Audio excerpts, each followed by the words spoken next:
Сәлем достар, қалдарыңыз қалай? Бүгін жылдан пицца дайындаймыз. Ол үшін бізге 4 үлкен қасық майонез, 4 үлкен қасық қаймақ, 9 қасық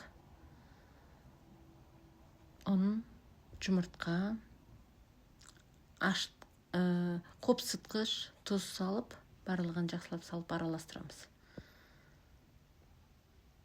Өте дәмді болады. Пісіріп көріңіздер.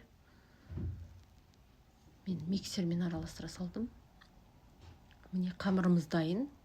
Енді қамырымызды пергамент қағазының үстіне салып, осылай жұқа қылып жайып шығамыз. Күрекшенің көмегімен. Мен екі жағын екі түрлі қылып істедім балаларға.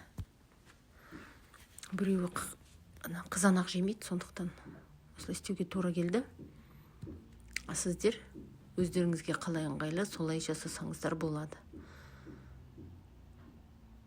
Өте оңай, қамыры өте жұмсақ болады. Сондықтан сіздерге дайындауға кеңес беремін. Бір жағына майонезбен, колбасамен, сырмен, бір жағына қызанақ, кетчуп, ірімшікпен істедім. 20 минуттай.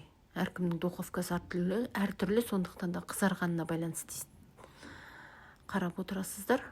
Қызарған кезде аласыздар, шет-шеті қызарған кезде. Бізге өте ұнады. Дайындап көріңіздер. Міне келіңіздер, пиццамыз дайын духовкада.